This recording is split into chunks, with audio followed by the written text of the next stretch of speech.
Alright, think of the most notorious, dangerous, and most popular drug lord this world has ever known. And think of how he escaped. How he got out of his, I would call it a sanctuary, because when you're at that level in the game, most people respect you, whether legal or illegal. So today we're gonna watch a video in relations to El Chapo and basically how he came about escaping.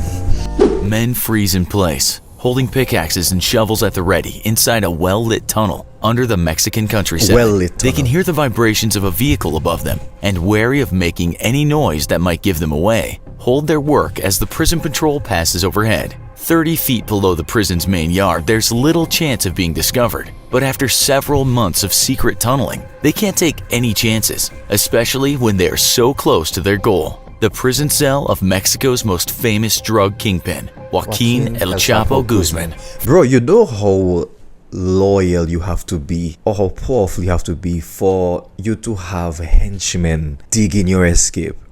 With a pickaxe, they said it's gonna take longer with a pickaxe rather than a jackhammer. Just imagine the dedication. I don't know if it's fear they have this level of loyalty, or if it's just love, they love him that much for this love. I really don't know.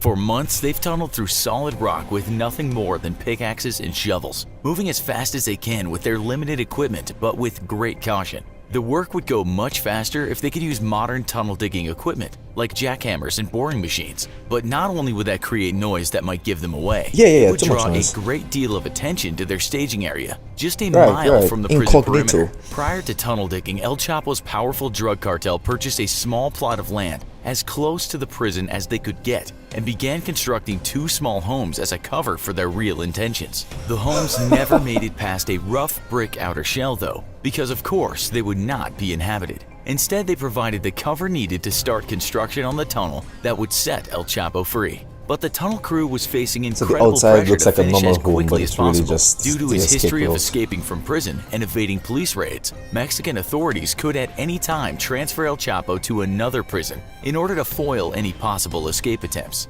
Every day the tunnelers took to get their boss was another day the entire thing could be for nothing, and a new escape attempt in a completely different location would have to be devised. But that's not all. The unfinished buildings were beginning to draw attention from local officials and curious villagers alike. Why would someone start construction on an empty piece of land and then suddenly stop with only a shell of a home built? Time was running out and pressure was mounting. Inside his cell, El Chapo was the model prisoner. Despite his long history of ordering some of the most horrific violence Mexico has ever seen, El Chapo maintained a cordial and even pleasant attitude with his prison guards and fellow inmates. His conversations over the phone were carefully monitored, his mail checked by prison officials, but not a single hint of the ongoing plot was ever revealed. El Chapo was a true professional by now and patient, but his patience was running out. The tunnel diggers faced a daunting task from the start, and they knew they had to move fast. Despite the incredible pressure on them, however, they managed to not only reach El Chapo before any potential prison transfer,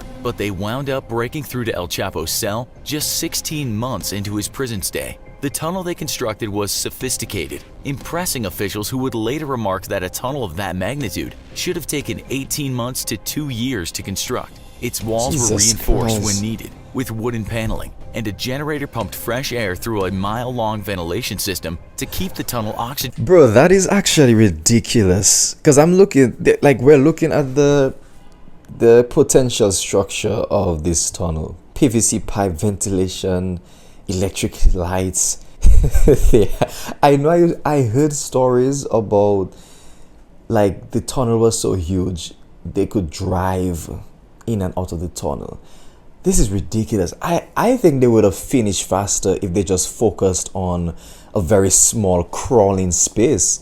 But I believe they are like, you know what, this is our kingpin. He needs the respect, or respect is due even if we are pressed for time. So we need to have nice air. We need to have nice lighting. Well, I think they still needed the lighting to actually see where they're digging. But this is actually ridiculous.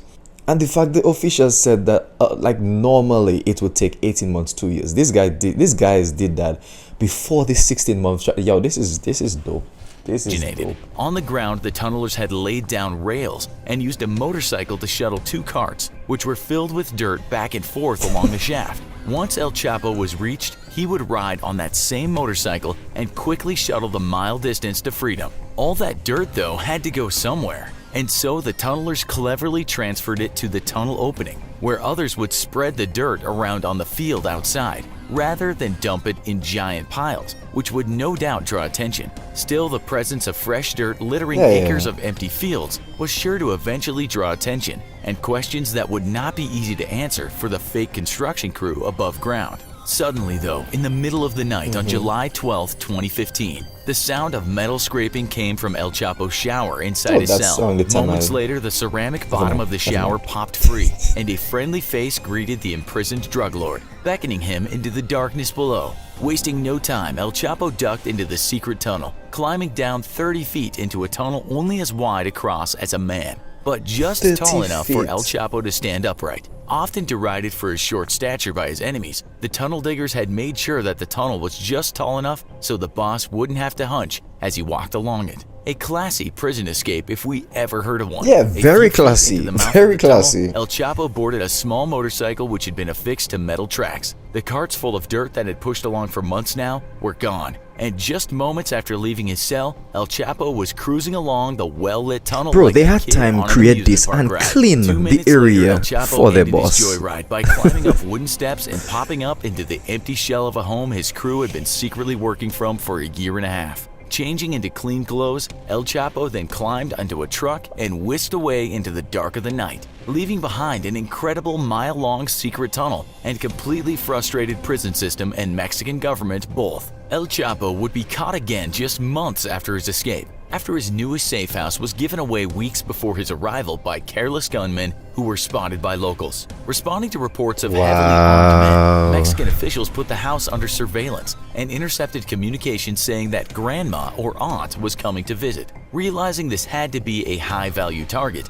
officials waited for their chance to strike. 1 month later, Mexican Special Forces soldiers raided the home and killed several bodyguards, but El Chapo and one of his most senior lieutenants escaped via, you guessed it, a secret tunnel. Popping up a mile from the home, the two stole a vehicle at gunpoint, though the driver immediately reported it to the police. After issuing an alert for the stolen vehicle, the federal police officers discovered the stolen car and placed the two fugitives under arrest. El Chapo, however, wouldn't go without at least trying to buy his freedom. Knowing how easily corruptible public officials had been in the past, El Chapo bribed the police officers, offering them money, homes, and even lucrative jobs if they let him go. Little did the desperate kingpin know, however, that he was dealing with a brand new brand of Mexican police officer, one not as easily corrupted as his predecessors. All 4 officers refused El Chapo, after which his offers of honey turned into vinegar, telling the police officers that they were all going to die. The 4 officers sent pictures to El Chapo to their superiors, only to be warned that the police had received a tip-off that 40 heavily armed assassins were en route to free El Chapo.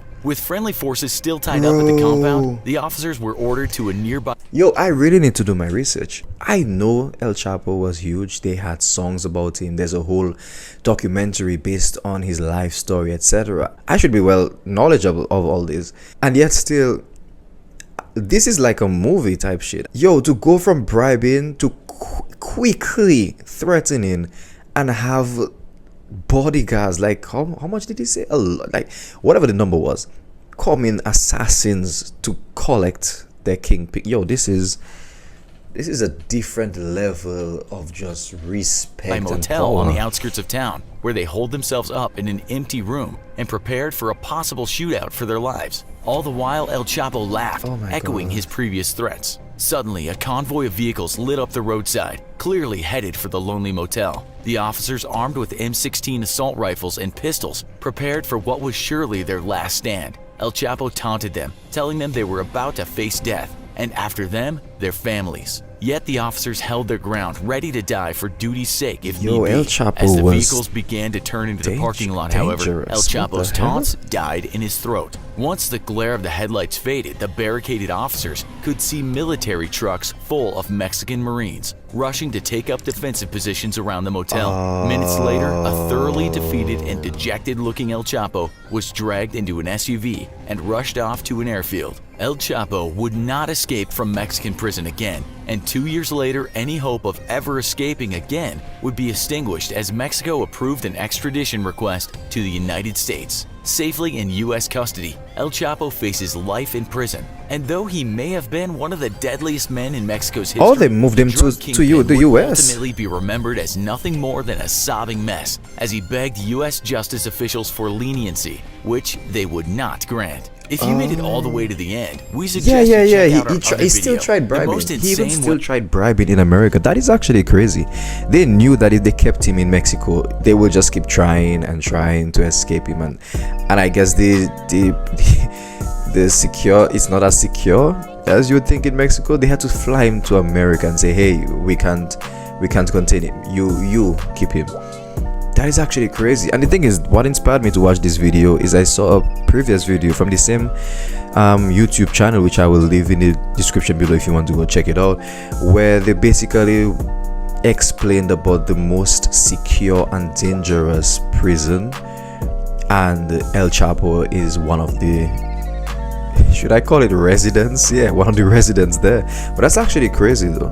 Thank you for joining. If you'd want me to check out more of his videos, or even you found it interesting that you want to check it out yourself, at least it doesn't, hurt to leave a like, subscribe, and share with your friends so they can see more content of this. I might actually check out more of his videos.